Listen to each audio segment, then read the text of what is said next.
Alright, now I'm starting to read.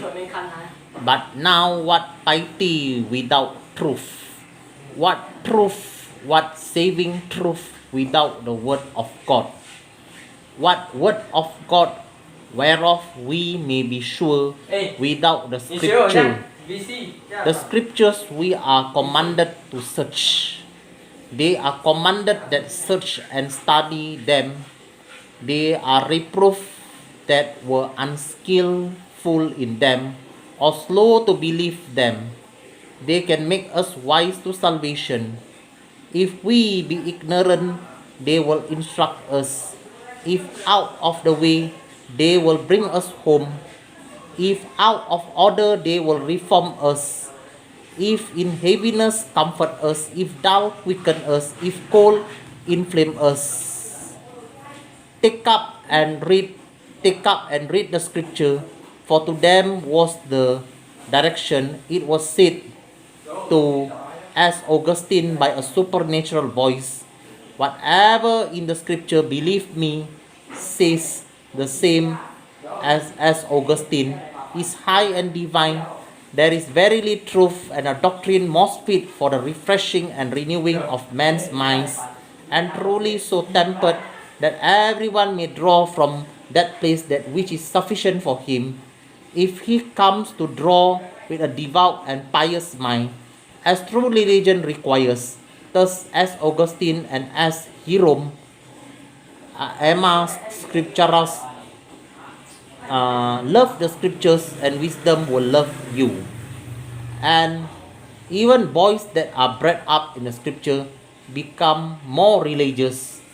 But what mention we 3 or 4 users of the scripture, whereas whatever is to be believed or practiced or hoped for is contained in them, or 3 or 4 sentences of the Father, since whoever is worthy the name of a Father from Jesus' time downward has likewise written not only of the riches but also of the perfection of the scripture. I adore the fullness of the scripture, said Tertullian against Hermogenes. And again to Apelles and heretic of the light stem, he says, I do not admit that which you bring in or conclude of your own head or store without scripture. So Saint Justin Martyr before him, we must know by all means, says he, that it is not lawful or possible to learn anything of God or of right piety, save only out of the prophets who teach us by divine inspiration. So Saint Basil after Tertullian, it is a manifest falling away from the faith and a fault of presumption, either to reject any of those things that are written, or to bring in upon the head of them any of those things that are not written.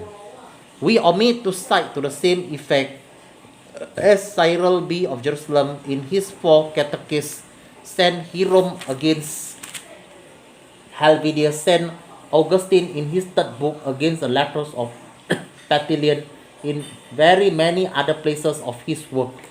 Also, we forbear to descend to later fathers, because we will not weary the reader.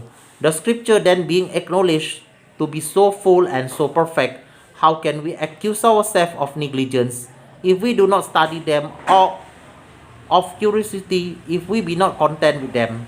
Men talk much of how many sweet and goodly things it had hanging on it, of the philosopher's stone that it turns copper into gold, of cornucopia that it had all things necessary for food in it, of panacea the herb that it was for good for all diseases, of catholicon the drug that it is instead of all purges, of Vulcan's armor that is was an armor of proof against all trust, that and all blow, well, that which they falsely or vainly attribute to this thing for bodily good, we may justly and with full measure ascribe to the scripture for spiritual. It is not only an armor, but also a whole armory of weapon, both offensive and defensive, whereby we may save ourselves and put the enemy to flight. It is not an herb but a tree, or rather a whole paradise of tree of life, which bring forth fruit every month, and the fruit thereof is for meat, and the leaf for medicine. It is not a pot of manna or a cruse of oil, which were for memory only for a meal's meat or two, but as it was shower of heavenly bread sufficient for a whole host. Be it never so great, and as it were whole cellar full of oil vessel, whereby all our necessity may be provided for, and our debt discharged. In a word, it is a penury of wholesome food against finau tradition, physician shops and basil calls it, or preservative against poison heresies, a pandemic of profitable law against rebellious spirits, a treasury of most costly jewels against beggarly rudiments, finally a fountain of most pure water springing up to everlasting life. And what marvel, the original thereof being from heaven, not from earth, the author being God, not man, the inditer, the Holy Spirit, not with the wit of the apostle or prophets, the penman such as was sanctified from the womb, and endued with a principal portion of God's Spirit, the matter, verity, piety, purity, uprightness, the form of God's word, God's testimony, God's oracle, the word of truth, the word of salvation, the effects light of understanding, stableness of persuasion, repentance from dead work, newness of life, holiness, peace, joy in the Holy Ghost. Lastly, the aim and reward of the study thereof, fellowship with the saints, participation of the heavenly nature, fruition and inheritance immortal, undefiled, and that never shall fade away.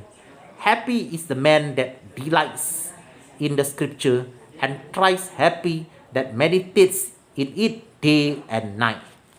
All right, thank you. I have finished reading